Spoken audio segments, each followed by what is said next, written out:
The Girl Whose Eyes Remain Forever Open by J.Writer. It was a tepid day, like this one. The sun was waning, its last rays bleeding over the canyon walls. With every breeze that would come by, with it growing colder and colder as the sky darkened, the campfire became all that more alluring. There, amid a road that traveled through the vanishing canyon, were three. A girl and her mom, and their guard, with their wagon and horses surrounding them. "And that lady's cat licked my cheek. I've never seen such an amicable one," the girl said with glee, and her mother laughed. Her joy was fleeting, though. Even at times like this, the screams of man and the sound of gunfire rummaged in her ears. "We just need to get to the other side of the canyon, and it will be so deep in Union Country, the war couldn't possibly touch us," she thought. She looked at her daughter, who could laugh and smile even at times like this, and said, "You know, when we reach our new home, maybe we can buy a cat just like that lady's." Only her voice turned stern as she saw her daughter looking around. "Charlotte, Charlotte, Charlotte!" The girl snapped from her thoughts and turned to her mother. "I thought I told you not to look at the canyon walls at night," the mother yelled. "But I thought I heard—" "No matter what you heard, never look at the canyon walls. Am I to be understood?" The girl pouted. "Why mustn't I look?" The guard nearby snorted. He was lying down on his side, his back turned towards the campfire, and, without the turn of his head, said with a drawl, "It's called Vanishing Canyon for a reason, girl." The girl simply rolled her eyes. "And you call yourself a god? What if it's bandits?" "And as the moon rises in the sky, the shadows of the canyon shift. Demons lurk in the pockets of the canyon walls, and a purple gaze will forever take hold of the souls of the young and wipe away the souls of the old." The mother frowned. Slapping her fingers to get her daughter's attention, she added to the god's words, "Do not look at the canyon walls." "That Dutch lady was probably just trying to creep us out with her stories," the girl pressed. "Story or not, it's better to be careful, no? As long as we stick together, don't look around, we'll be fine." The girl knew her mother well. She was a woman who was afraid of everything, cautious of everything. It was why she did 3 background checks on the god before she even asked for him to be in their employ. "A woman's wisdom is long-reaching," the guard interjected. "I'm quite sure, guard, you'll be keeping close watch for any bandits tonight."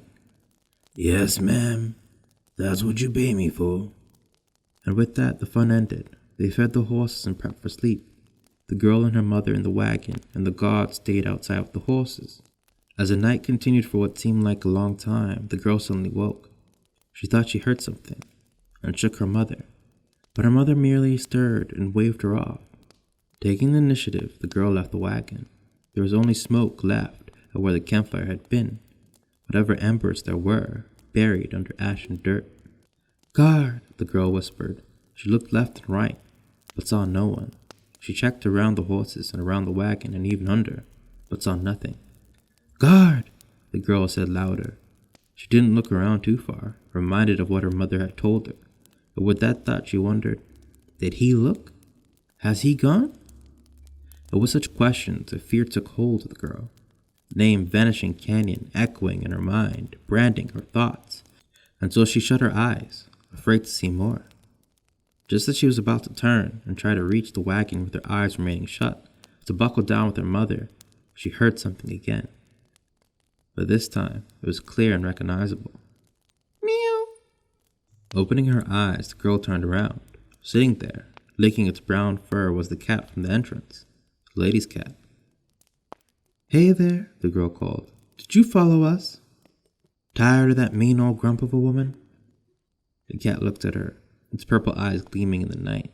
It trotted to her and purred as it rubbed its fur across the girl's legs. The girl giggled. "Why don't you come with me?" she asked, and bent to pick the cat up, but the cat ran off. It paused just as it was a bit away and looked back at her. "Do you want me to follow?" The girl turned back to look at the wagon with hesitation. She felt braver now with the cat by her side, but there was this nagging voice deep within her. "Meow," the cat called again. The guard. "He must have gone off to pee," Nothing to worry about, is what she told herself. A self-assurance, and so she chased after the cat, all the while burying that voice. She had not walked long when the cat finally stopped again. So this is it? Nowhere to lead me now? The girl wasn't that far from the wagon, the moonlight just enough to see the tops of the canvas.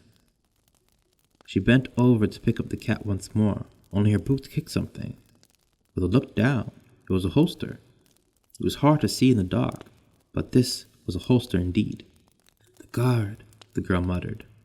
She didn't understand what his holster was doing there, but she knew something was wrong, felt it in her bones, and that nagging voice came back, but louder and stronger, like a beast in waiting, finally pouncing upon its prey. Charlotte! The girl jumped. Charlotte! Guard! Charlotte!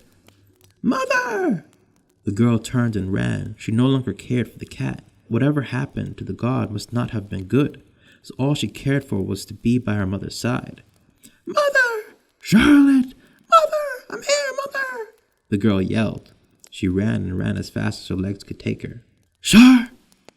And an abrupt silence took hold. Mother! The girl called out again. This time was more of a bleating yell, her voice cracking. She called over and over, but no matter her calls, there was only silence in return. As she approached the campsite, she saw her mother's clothes lying on the ground. The girl stopped, looking at them oddly.